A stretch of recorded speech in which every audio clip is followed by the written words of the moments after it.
Hello mga boss, welcome to Agmata Iron Work.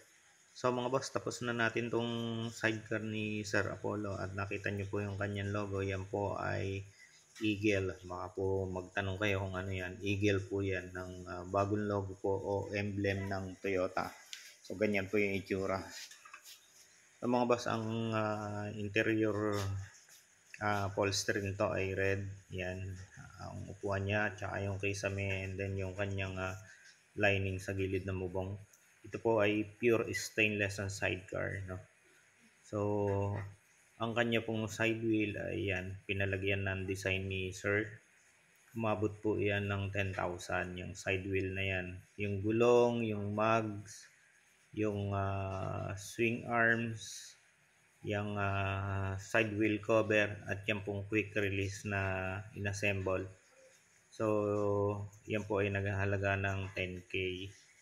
Yung hub niyan at saka yung speedle, ano po, magkakasama na po yung isang set na po yun.